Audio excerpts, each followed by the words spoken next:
নমস্কার, হাল্লা বলে health.com অনুষ্ঠানে আপনাদের সকলকে স্বাগত। আপনাদের সঙ্গে রয়েছি আমি সরিতা। আজকে আমাদের সঙ্গে রয়েছেন রাজ্যের বিশিষ্ট শিশু রোগ বিশেষজ্ঞ ডক্টর মৃণাল দাস। নমস্কার মৃণাল বাবু। নমস্কার, আপনাকে হাল্লা বলে অনেক স্বাগত জানাই। আজকে আমরা মূলত কমপ্লিমেন্টারি ফিডিং নিয়ে শিশুদের আলোচনা করব। প্রথমে আপনার কাছে যেটা আমার জানার বা আমাদের দর্শক শ্রোতা বন্ধুদের জানার সেটা হচ্ছে যে পরিপূরক খাদ্য বলতে কি বোঝায়, মানে ছোট বাচ্চাদের জন্য? কমপ্লিমেন্টারি ফিডিং বা পরিপূরক খাদ্য দুটো একই কথা। আমরা সবাই জানি যে জন্মের পর থেকে প্রথম 6 মাস বাচ্চাকে শুধু মায়ের দুধই দেওয়া উচিত। তারপর থেকে 6 মাসের পর থেকে মায়ের দুধ বাচ্চার বৃদ্ধির জন্য যথেষ্ট নয়। ওই সময়টাতেই আমরা ধীরে ধীরে শক্ত খাবার শুরু করতে হবে, বাচ্চাদের শক্ত খাবার দেওয়া শুরু করতে হবে। এই খাবারটাকেই আমরা কমপ্লিমেন্টারি ফিডিং বা পরিপূরক খাবার বলে থাকি। সঠিক সময়ে শক্ত খাবারটা দেওয়াটাকে বলা হয় কমপ্লিমেন্টারি ফিডিং। আচ্ছা, সম্পূর্ণ খাদ্য এবং সুষম খাদ্য বলতে কি বোঝায়? এর মধ্যে কি কোনো পার্থক্য রয়েছে? আমরা জানি যে খাদ্য বিভিন্ন রকমের হয়, যেমন ধরুন শ্বেতসার জাতীয় খাদ্য বা কার্বোহাইড্রেট, প্রোটিন, ফ্যাট, স্নেহ জাতীয় খাদ্য, ভিটামিনস আছে, খনিজ পদার্থ আছে। এখন যে খাবারে সব প্রকারের খাবারই থাকে সেটাকে আমরা বলে থাকি সম্পূর্ণ খাদ্য। আর এই খাবারগুলো যদি আমাদের প্রয়োজন অনুযায়ী সঠিক পরিমাণে থাকে সেটাকে আমরা সুষম খাদ্য বলি। কিন্তু প্রকৃতপক্ষে এরকম খাদ্য পাওয়া যায় না, এরকম কোনো খাবার নেই যাতে আমরা সবগুলোকে একসাথে পাবো। সেক্ষেত্রে আমাদের সুষম খাদ্যটা আমাদের নিজেদের তৈরি করে নিতে হবে। যেমন ধরুন আমরা উদাহরণস্বরূপ যদি বলি, যেমন চাউলে আমরা বেশিরভাগ কার্বোহাইড্রেট পেয়ে থাকি। এখানে কিন্তু প্রোটিন বা ধরুন ভিটামিনস এগুলো খুব কম পরিমাণেই থাকে বা অনেক কিছু থাকেই না।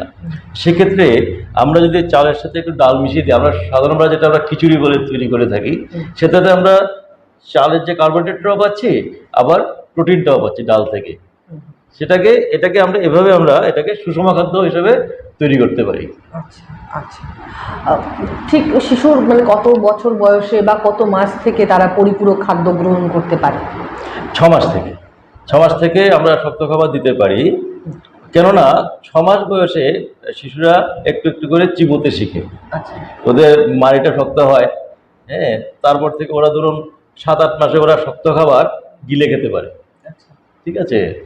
এমন তার আগে কি হয়, আমাদের আরেকটা জিনিস থাকে কি, তার আগে যদি আপনার শক্ত খাবার দিই শিশুরা জিভ দিয়ে সেটাকে বের করে দেয়।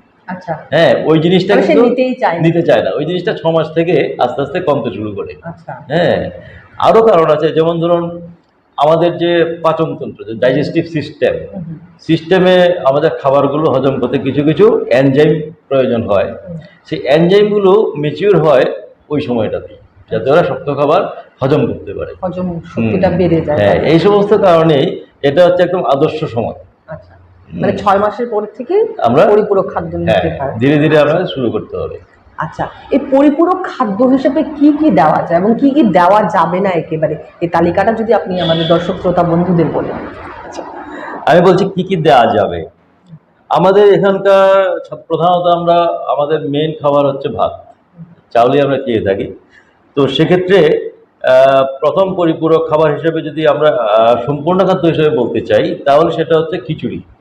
আমরা সাধারণভাবে যেটা খিচুড়ি বলি, চাল এবং ডাল একসাথে মিশিয়ে আমরা যেভাবে আমরা খিচুড়ি রান্না করি আর কি, ওইভাবে আমরা আস্তে আস্তে রাইস পাউডার দিয়ে রান্না না, পুরো রাইস দিয়ে? না, রাইস দিয়ে রান্না করবে। ইনিশিয়ালি আপনাকে ভালো করে সিদ্ধ করতে হবে, যাতে ওর অ্যাকচুয়ালি কি হয়, প্রতিটি বাচ্চারই চিবিয়ে খাওয়ার ক্ষমতাটা আলাদা আলাদা। সব বাচ্চা তো একরকম হয় না, যার যেরকম ক্ষমতা সেভাবেই ওকে দিতে হবে। তারপরেও আছে, ধরুন তার সাথে আমরা একটু খিচুড়ি দিলাম, তারপরে আমরা ওকে একটু ফল দিতে পারি। ফল মানে হচ্ছে যেগুলো আপনার লোকালি অ্যাভেলেবল, আমাদের এখানে যেগুলো পাওয়া যায়। যেমন আমরা সবচেয়ে যেটা সহজেই পাওয়া যায় সেটা হচ্ছে কলা। পাকা কলা দেওয়া যেতে পারে, পাকা আম দেওয়া যেতে পারে, এখন আম আছে, পাকা পেঁপে দেওয়া যেতে পারে। যেমন আমাদের রাজ্যে আনারস পাওয়া যায়, আনারস কি তারা খেতে পারবে, কিন্তু এটা একটু পরের দিকে। প্রথম দিকে যেগুলো ধরুন সহজ পাচ্য খাবার, সেগুলো অল্প অল্প করে ওকে অভ্যাস করতে হবে। আচ্ছা, এই ফলগুলি তারা কিভাবে মানে গ্রহণ করবে? তাদেরকে কি এটাকে রস করে দিতে হবে নাকি? না, ফলের রস নয়, পুরো ফলটাই দিতে হবে। এটাকে আমরা ম্যাশ করে দিতে হবে, যেমন ধরুন চটকে দিলেন, একটু নরম করে দিলেন, একটু একটু একটু একটু করে ও তখন খাবে এটা। আচ্ছা আচ্ছা। আর মানে এটা তো আমরা জানলাম যে কি কি খাওয়া যেতে পারে, এবার কি খাওয়া মানে যাবে না একেবারে সেটা যদি। আচ্ছা, এর তালিকা আছে ধরুন সমস্ত প্যাকেটজাত খাবার। আমরা এখন দেখে থাকি যে অনেক মারাই, বিশেষ করে শহরাঞ্চলে যারা আছে, তারা আসলেই বিভিন্ন রকম প্যাকেটজাত খাবারের নাম করে থাকে। হ্যাঁ, কিন্তু এই প্যাকেটজাত খাবারগুলো দেওয়া উচিত নয়। তার সাথে দেওয়া উচিত নয়, ধরুন আমরা যেমন বিস্কিট আমরা দিয়ে থাকি, যতটুকু সময় অ্যাভয়েড করাই ভালো। পেস্ট্রি, চকলেট, এই জিনিসগুলো না দেওয়াই উচিত। আরেকটা একটু আগে যেমন আমরা কথা বললাম ফ্রুট জুস, ফলের রস, ফলের রসটা যতটুকু সময় না দেওয়া হয়েছে, ফলের রস দেওয়ার চাইতে পুরো ফলটা দেওয়া ভালো। পুরো ফলটা দিতে হবে, কেটে দিতে হবে, চটকে দিতে হবে, কিন্তু ফলের রসটা দেওয়া। আচ্ছা, এই পরিপূরক খাদ্য আমরা যখন শিশুকে দেব, খেতে দেব, তখন আমাদের কি কি সাবধানতা, কি কি সতর্কতা অবলম্বন করা উচিত?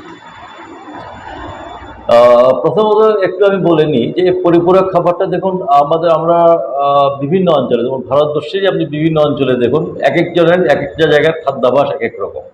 সেই ক্ষেত্রে এই যে খাবারটা আমাদের যে সংস্কৃতি, কালচারালি এটা অ্যাকসেপ্টেবল হতে হবে প্রথমত।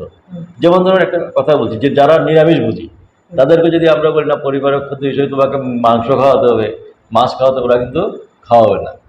কারণ ওদের যে পারিবারিক যে সংস্কৃতি, ওটা ওরা আমিষ জাতীয় খাবার খান না। তো সেক্ষেত্রে সেটা সোশিয়ালি অ্যাকসেপ্টেবল হতে হবে, কালচারালি অ্যাকসেপ্টেবল হতে হবে, এবং সেটা লোকালি অ্যাভেলেবল হলে সবচেয়ে ভালো। যেমন আচ্ছা, এখন যেটা আপনি বললেন যে এখন কি কি সাবধানতা, যেটা প্রধান সাবধানতা সেটা হচ্ছে পরিষ্কার পরিচ্ছন্নতা, হাইজিন। হ্যাঁ, আমরা যখন খাবার তৈরি করব, যে বাসনপত্রগুলো ইউজ করব, সেগুলো একদম খুব ভালো করে পরিষ্কার করে ধুয়ে নিতে হবে। যিনি খাবার তৈরি করবেন ওনাকে হাতটা খুব ভালো করে ধুয়ে নিতে হবে, এবং পরিষ্কার ধরুন তারপর আপনি খাবার তৈরি করলাম, খাবার তৈরি করার পর খাবারটাকে একটু ভালো করে ঢেকে রাখতে হবে, যাতে অন্যান্য মাছি বা অন্য কোনো কিছু এটা না বসে। যেমন আর একটা নির্দিষ্ট সময়ের বেশি ওটা দেওয়া যাবে না, যতক্ষণ মধ্যে এটা ভালো রাখা যায়। এটা এক এক সময় এক এক সিজনে এক এক রকম থাকে, সেটা দেখে তারপর যেমন এখন তো গরম চলছে, গরমে মানে বেশি খাবার রাখা দেখতে হবে দেওয়ার আগে যে খাবারটা ঠিক আছে। আচ্ছা, তো খাবারের যে ঘনত্ব, পরিপূরক খাবারের যে ঘনত্বটা মানে কত মাসে কিরকম হতে পারে, এটা যদি একটু এক্সপ্লেইন করেন। আচ্ছা, এখন প্রথম যখন আমরা শুরু করব, সেটা সাধারণত একটু সেমি সলিড টাইপের হবে। আমরা সাধারণত মাদের বলি যে ধরুন আমি খাবারটা তৈরি করার পরে আমি যদি এটা চায়ের চামচ দিয়ে খাবারটাকে নিয়ে একটু এভাবে চামচটা কাজ করি, তাহলে খাবারটা ঠিক পড়ে যাবে না, খাবারটা ঠিক চামচে লেগেও থাকবে, একটু ঝুলে থাকবে। হ্যাঁ হ্যাঁ, একদম পাতলা খাবার দিলে কি হয়, একদম টেলটেলে খাবার দিয়ে দিই, ওটার যে পুষ্টিগুণ সেটা কমে যায়, জলের ভাগ বেশি এসে যায়। কাজে যতটুকু আপনি খাওয়ালেন এই পরিমাণটাতে বেশিরভাগ জলই থাকবে, খাবার থাকবে কম, তাতে তার যে প্রয়োজনীয়তা যে পুষ্টি সেটা পরিপূর্ণ হবে না। সে কারণে সেরকমভাবে প্রথম আমরা এভাবেই শুরু করব, কিন্তু তারপর যখন বয়স আস্তে আস্তে বাড়তে থাকবে, তখন আমরা দেখবো যে ও কতটুকু শক্ত খাবার নিতে পারে। সেটাও আপনার একটা বাচ্চার সাথে একটা বাচ্চার একটা পার্থক্য থাকে, সেইভাবে ওর অ্যাকসেপ্টেন্স অনুযায়ী আস্তে আস্তে খাবারটা আমাদের ঘন করতে হবে। আচ্ছা, খাবারের মানে পুষ্টিগুণ যদি বাড়াতে হয় তাহলে কি করুন? আচ্ছা, পুষ্টিগুণের জন্য ধরুন আমি প্রথম যেটা বললাম যে আমরা শুধু ভাতও দিতে পারি বাচ্চাকে, কিন্তু ভাতের সাথে যদি আমি একটু ডাল দিই, তাহলে কি হলো, ওর পুষ্টিগুণ ওর এর সাথে ধরুন আগে কার্বোহাইড্রেটের সাথে এখন প্রোটিনটাও পেল। সেক্ষেত্রে আমরা এটার সাথে খাবারের সাথে আমরা একটু ঘি বা বাটার মেশাতে পারি খাওয়ানোর সময়, ওটা একটু ধরুন গুড় দিতে পারি, হ্যাঁ, একটু তাল মিষ্টি দিতে পারি। এগুলো কি হয়, খাবারের যে ক্যালোরিক ভ্যালু, যে পুষ্টিগুণটা বাড়ায়। হ্যাঁ, আরও একটা উপায় আমরা করতে পারি, যদিও এটা একটা কষ্টসাধ্য। আমরা যে ধরুন যেমন ডাল বা বিভিন্ন ধরনের ছোলা টোলা এই জাতীয় জিনিস যেগুলো আছে, এগুলো যদি আমরা একটু ভিজিয়ে রাখি, তাহলে এটা থেকে যখন অঙ্কুরোদ্গম হয়, সেই খাবারটাকে আমরা শুকিয়ে যদি গুঁড়ো করে নিই না, তা তো আগে গুঁড়ো করে নিতে, সেটা তারপরে আমরা খাওয়াতে পারবো, সেটা তো তার খাদ্যগুণ বাড়ে। আচ্ছা ক্যালোরিক ভ্যালুটা বাড়ে। আচ্ছা, পরিপূরক খাদ্যে মানে ফল এবং সবজি এগুলি দেওয়া যায় আপনি বললেন, তো এই খাদ্যে বৈচিত্র্য আনার জন্য মানে মাদের কি করণীয়, মায়েদের? হ্যাঁ, ঠিক আছে, এটা একটা অত্যন্ত গুরুত্বপূর্ণ প্রশ্ন, কারণ আমরা মানে একই খাবার তো তারা হ্যাঁ নিশ্চয়ই পছন্দ আমরা করবে না, দেখছি আমরাও আগে পছন্দ করি না, না। মাকে যদি জিজ্ঞেস হ্যাঁ, করি, হ্যাঁ স্যার ডেইলি তো চাল আর সিদ্ধ ডাল সিদ্ধ করে খাওয়াচ্ছি, হ্যাঁ, ডেইলি আমরা কোনো একটা হয়তো প্যাকেটজাত খাবার যেটা বাণিজ্যিকভাবে অ্যাভেলেবল আচ্ছা, বাজারে, যা ওতে খুব বিজ্ঞাপনও দেখা যায়, বেবি খুব তাড়াতাড়ি বেড়ে যাচ্ছে একদম, হ্যাঁ সেগুলো আমরা রেগুলার খাওয়াচ্ছি। তো সেটা কি হয়, এতে করে এটা বাচ্চার কাছে এটা একঘেয়ে হয়ে যায়, এটা কেউ খেতে চাইবে না, হ্যাঁ, আমরাই বড়রাই মানে বড়ই খেতে চায় চাই না চাই আমরা। না। হ্যাঁ, এই কারণে কি হয়, যেমন আমাদের যেমন বিভিন্ন ধরনের খাবার আছে, যেমন চাল ডাল আছে, ফল আছে, সবজি আছে, সেগুলোকে চেঞ্জ করে করে দিতে হবে মাঝে মাঝে, আচ্ছা, এটা টেস্টটা যাতে একটু রোটেশন করে চেঞ্জ করে হয়। দিতে হবে। হ্যাঁ, আমরা এক একদিন হয়তো এক এক রকম সবজি দিলাম, হুম, কোনোদিন আমরা একটু ওকে একটু সুজি করে দিলাম, কোনোদিন একটু পায়েস করে দিলাম, কোনোদিন খিচুড়ি দিলাম, মাঝখানে একদিন ডাল ভাত সুজিও দিলাম। খাওয়ানো হ্যাঁ, যাবে। মাঝে মাঝে খাওয়ানো যাবে, আচ্ছা মাঝখানে একদিন আমরা ডাল ভাত দিলাম। আচ্ছা, তারপরে আমাদের ধরুন ঘরে যে সবজিটা তৈরি হচ্ছে, হুম, সেখান থেকেও মাঝে মাঝে একটু সবজি তুলে খাবারের সাথে মিশিয়ে দিলাম। আচ্ছা, এটা হ্যাবিট তৈরি হ্যাবিট করার জন্য। তৈরি হলো। আচ্ছা আচ্ছা, তো খাবার সময় আমরা দেখি যে ছোট শিশুরা মোবাইল দেখে, টিভি দেখে, হ্যাঁ, মোবাইল বেশি অ্যাডিক্টেড এখন ছোট হ্যাঁ, বাচ্চারা। তো এদের জন্য কি করণীয়? এই হ্যাবিটটা কি হ্যাঁ, ভালো এটা নাকি? এখন খুব বেশি দেখা যায়। হুম, কারণ অনেকেই, অনেক মারাই বাচ্চাকে খাওয়ানোর জন্য মোবাইল বা টিভি এগুলো ইউজ করে থাকে। এটা একেবারেই উচিত নয়। কারণ খাওয়ার সময় আমাদের যে হজম ক্রিয়াটা আরকি, আমার খাওয়া দাওয়ার মনোযোগটা যদি খাবারের দিকে না থাকে, হুম, তাহলে হজমটা আমাদের ভালোভাবে হয় না। আচ্ছা, দ্বিতীয়ত, বাচ্চা যদি টিভির দিকে বা স্ক্রিনের দিকেই তাকিয়ে থাকে, হুম, সেক্ষেত্রে আ ও কি খাচ্ছে, হুম, ওর টেস্টটাও বুঝতে পারবে না। হুম, সেটা ও খেয়ালই করবে না, কি ও শুধু দেবে আর গিলবে। হুম, কাজেই ওর খাওয়ার দিকে মনোযোগ যদি না থাকে, তার টেস্টটা, শুধু টেস্ট নয়, খাবারের যে মানে টেক্সচারটা হুম, একদম মসৃণ না একটু দানাদার, এগুলো বাচ্চাদের বোঝা উচিত আচ্ছা, খাওয়ার সময়। তো ওর আচ্ছা, মনোযোগ যদি খাবার দিকে না থাকে, তাহলে সেটা কখনোই ও বুঝতে পারবে না। আচ্ছা, আরেকটা জিনিস আমি এখানে বলে রাখবো, যে ২ বছরের নিচে স্ক্রিন টাইম আমরা 0 বলে থাকি। আচ্ছা, ২ বছরের নিচে স্ক্রিন টাইম 0 মানে কি, মোবাইল টিভি একেবারেই দেখানো উচিত না ২ বছর অবধি। আচ্ছা। তাতে কি ক্ষতি হতে পারে যদি আপনি অভিভাবকদের বলেন? হ্যাঁ, ওদের কি, ওদের যে ব্রেন ডেভেলপমেন্ট, হুম, ব্রেন ডেভেলপমেন্টটা ক্ষতিগ্রস্ত হবে ওদের। আচ্ছা, আচ্ছা। আ এই প্যাকেটজাত খাবার সম্পর্কে আপনি কিছু কিছু বলেছেন। এবার আমি আরো ফুললি মানে পুরোপুরি জানতে চাই যে প্যাকেটজাত খাবার যে শিশুদের একেবারে খেতেই হয় হুম। বা তাদের জন্য কি করণীয়? বা কিভাবে এটাকে আচ্ছা, এভয়েড করা প্যাকেট যায়? জাতীয় যদি ইউজ খাবারের করতেই হয় তাহলে কি করতে অ্যাকচুয়ালি হবে? সমস্যাটা কি হয়, আমরা আম আমাদের প্রত্যেকের পরিবারের একটা নির্দিষ্ট খাবারের প্যাটার্ন আছে। আমরা এক ধরনের খাবার খাই। এখন আমরা আমাদের একটা টার্গেট থাকবে যে বাচ্চাটা বড় হয়ে তো আমাদের পারিবারিক খাবারই খাবে। তাহলে ওকে ওরকম খাবারেই অভ্যস্ত করতে হবে যার টেস্টটা আমার পারিবারিক খাবারের সাথে মেলে। আচ্ছা, আমি তাকে এখন একরকম খাবার খাওয়ালাম। হুম, যেই মাত্র একটু বড়, সাপোজ নিয়ম হচ্ছে কি ১ বছরের পর থেকে বাচ্চা, আমরা এটাকে বলি ফ্যামিলি পট ফিডিং। আচ্ছা, পারিবারিক খাবার খাবে। বাড়িতে যা, যা রান্না হচ্ছে ১ বছরের পর থেকে সব খাবে। আচ্ছা, তা আমরা যদি ওকে আগে থেকেই এই জিনিসগুলোকে একটু, একটু করে অভ্যস্ত করে না তুলি, যদি আমরা ১ বছর বয়সে বলি, হ্যাঁ, আমি বাজার থেকে ১ম প্যাকেটজাত খাবার খাওয়ালাম ১ বছর। হুম, এখন ১ বছর পরে আমি ওকে বললাম, "এবার তুমি পরিবারের আমার যা, যা রান্না হচ্ছে খাও।" কিন্তু এই খাবারগুলো তো চেনেই না। হুম, তো খাবে কি করে? এই কারণেই খাবারের টেস্টটা এরকম হওয়া উচিত যেটা ওই পরিবারের খাবারের সাথে মেলে। আচ্ছা। শিশুর মানে এই বয়সে শিশু বয়সের যে খাবার খায় তারা, এর সঙ্গে পরবর্তী জীবনে যখন সে বড় হয়ে উঠবে, তখন তার কোনো রোগের সঙ্গে কি এটার কোনো সম্পর্ক আছে খাবারের সঙ্গে? হ্যাঁ, আছে। দেখা গেছে কি, যারা শুধুমাত্র জন্মের পর থেকে নয়, ইভেন আ মায়ের গর্ভে থাকা অবস্থাতেও বাচ্চা যদি, মা যদি অপুষ্টিতে ভোগেন হুম, বা জন্মের পরে যদি বাচ্চা অপুষ্টিতে ভোগে, তাতে করে ওদের পরবর্তী জীবনে ওদের হাই প্রেশার, ডায়াবেটিস, আ হার্টের প্রবলেম এগুলো বেশি হয়। আচ্ছা, হ্যাঁ, কাজেই আচ্ছা, পুষ্টির দিকে আমাদের খুব ভালো করে নজর রাখতে হবে। আচ্ছা। আ আপনাদের কি কোনো জাতীয় সংগঠন রয়েছে বা আপনার কি কর্মসূচি নিয়ে থাকেন? হ্যাঁ, আমাদের তো আছে, আমাদের ইন্ডিয়ান একাডেমি অফ পেডিয়াট্রিক্স আছে, যা শিশুরোগ বিশেষজ্ঞদের জাতীয় সংগঠন আছে, এবং আমরা সারা বছর ব্যাপী এই ধরনের অ্যাওয়ারনেস প্রোগ্রামের অনেক কর্মসূচি হয়। হুম, শিশুদের খাবার নিয়েও আমরা ধরুন আগস্ট মাসের ১ম সপ্তাহটা আমরা ব্রেস্ট ফিডিং উইক হিসেবে পালন করে থাকি। যেখানে আমরা মাদের এবং সমস্ত কমিউনিটিকে আমরা শিশুদের যে মায়ের দুধ পাওয়ার যে প্রয়োজনীয়তা বা এটার যে ফল, 6 মাসের আগে আমরা কেন শুধুমাত্র মায়ের দুধই খাওয়াবো, এসব নিয়ে আমরা কথা বলে থাকি। এটা যে শুধুমাত্র 1 সপ্তাহ করে থাকি তা নয়, এটা সারা বছরই চলতে থাকে। হ্যাঁ, কিন্তু ওই সময়টাতে একটু স্ট্রেস দেওয়া হয় না বিশেষভাবে। সেরকম আমাদের আগামী 6ই জুন আছে কমপ্লিমেন্টারি ফিডিং ডে, যেটা নিয়ে আজকে আমরা কথা বলছি, যাতে আমরা সঠিকভাবে আমরা মাদের বা অভিভাবকদের পরামর্শ দিতে পারি বাচ্চাদের পরিপূরক খাবার কীভাবে দেওয়া উচিত। এই জন্যই এটা পালন করা হয়। আচ্ছা, এখন তো তীব্র গরম চলছে আমাদের রাজ্যে। আমাদের বড়দেরই যেখানে হাঁসফাঁস অবস্থা, মানে ছোট শিশুদের নিশ্চয়ই এই অবস্থা খুব তাদের কাছে বিরক্তিকর। এখন তাদেরকে কি বিশেষ সতর্কতা অবলম্বন করা উচিত?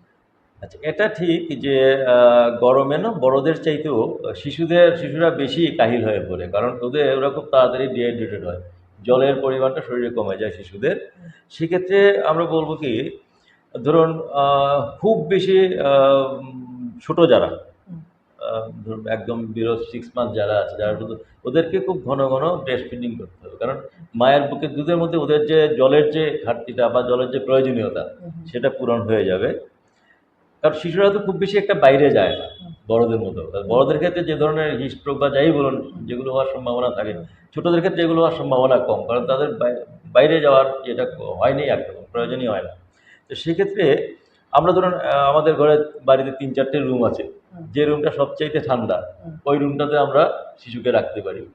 তাহলে কিন্তু মানে পাখা বা এসি কি ব্যবহার করা যেতে পারে? এসি অবশ্যই ব্যবহার করা যেতে পারে, পাখাও ব্যবহার করা যেতে পারে। এটা নিয়ে মাদের মনে একটা ভুল ধারণা থাকে যে এসি দিলে বোধহয় বাচ্চা সর্দি কাশি জ্বর হয়ে যাবে, নিউমোনিয়া হয়ে যাবে। এরকমও দেখা গেছে কি খুব গরমের মধ্যে ওরা বাচ্চাকে অনেকগুলো কাপড় চোপড় দিয়ে ঢেকে রেখেছে, ঠিক আছে? তো এটা অ্যাকচুয়ালি করা উচিত নয়। এসিতে নিউমোনিয়া হয় না, যদি আমরা টেম্পারেচার ধরুন 26, 27, 25, 26-এ রেখে দিলাম, ফ্যানও চালিয়ে দিতে পারি, কোনো অসুবিধা নেই। আর যেটা করা উচিত না সেটা হচ্ছে আমরা খুব ঘন ঘন একবার এসি থেকে বেরোলাম, আবার ঢুকে গেলাম, আবার বেরোলাম, এই যে ফ্লাকচুয়েশন হয় তাতে হয়তো বা ক্ষতি হতে পারে। কিন্তু এমনিতে যদি আমরা বাচ্চাকে এসিতে রাখি তাতে ক্ষতি হওয়ার সম্ভাবনা নেই, বরং উপকারী হবে। এখন মানে তাদের কি ধরনের কাপড় ব্যবহার করা উচিত? একদম ধরুন পাতলা সুতির কাপড়, খুব বেশি কাপড় না, জাস্ট আমরা একটু ছোট একটা কাপড়ের জামা এরকমভাবে পরিয়ে রাখলাম, বা হালকা একটা সুতির কাপড় দিয়ে আমরা তাকে জড়াবো না, এরকম ঢেকে রাখতে নিয়ে, এতে উল্টো ফল হয়। আচ্ছা, আর তাদের খাবারের ক্ষেত্রে কি বিশেষ সতর্কতা দেওয়া উচিত এই গরমে? খাবারে ধরুন আমি তো বললাম যে 6 মাসের নিচে আমরা ওদেরকে ব্রেস্ট ফিডিংই করাবো, তার উপরে যারা আছে ওদেরকে আমরা একটু ঘন ঘন জল অফার করতে পারি, ওদের প্রয়োজন অনুযায়ী একটা খেয়ে নিতে পারবে। গুরুত্বপূর্ণ বিষয় যে এই ছোট শিশুরা কি মানে 6 মাস পর্যন্ত তারা কোনো জল খাবে না, 6 মাসের পর তারা জল খেতে পারে। এটা এই জন্যই এটাকে এক্সক্লুসিভ ব্রেস্ট ফিডিং বলা হয়। মানে জন্মের পর থেকে 6 মাস অবধি ওদের যা যা প্রয়োজনীয়তা, জলের প্রয়োজনীয়তা বলুন, পুষ্টির প্রয়োজনীয়তা বলুন, সব কিছু মায়ের দুধ থেকেই পরিপূরণ হওয়া সম্ভব হয়। আচ্ছা আচ্ছা, তো এখন মানে এই গরমে এবং পাশাপাশি সব বিয়ের জন্য মানে ছোট্ট বাচ্চাদের ভালো রাখার জন্য আমাদের অনুষ্ঠানও প্রায় শেষ পর্যায়ে চলে এসেছে, আপনি কি টিপস দেবেন মায়েদেরকে? আচ্ছা, প্রথমত গরমের কথা তো আমি বললাম যে ছোট বাচ্চাদের ওরা খুব ঘন ঘন দুধ খাওয়াতে হবে, মায়ের দুধ দিতে হবে। তার থেকে একটু বড় যারা আছে তাদেরকে আমরা একটু ঘন ঘন অন্যান্য খাবার খেতে আমরা জলও অফার করবো ওদের খাওয়ার জন্য। যখন ওদের প্রয়োজন হবে ওরা জল খেয়ে নেবে, ওদেরকে জোর করে জল খাওয়াতে হবে এরকমটা নয়। আর খাবার ব্যাপারে আমি যেটা বলবো যে আমাদের জন্মের পর থেকে 6 মাস অবধি শুধু আমরা মায়ের দুধই খাওয়াবো। 6 মাস পরে আমরা একটু আগে যেভাবে আমরা পরিপূরক খাবারের কথা আলোচনা করেছি সেভাবে আমরা খাওয়াবো, এবং পরিষ্কার পরিচ্ছন্নতাটা সবসময় বজায় রাখতে হবে। আর যে কোনো সমস্যা, যদি কোনো কিছু নিয়ে কোনো সমস্যা হয় তাহলে অবশ্যই একজন ডাক্তারের সাথে পরামর্শ করতে হবে, কোনো অন্য কেউর সাথে পরামর্শ করে কোনো সিদ্ধান্ত নেওয়া উচিত হবে না। অসংখ্য ধন্যবাদ ডাক্তারবাবু আপনাকে। আজকের মতো health.com আমরা এখানেই শেষ করছি। আশা রাখছি আজকের আলোচনা আপনাদের নিশ্চিতভাবে উপকারে আসবে। দেখতে থাকবেন হাল্লা বল। নমস্কার। ধন্যবাদ, নমস্কার।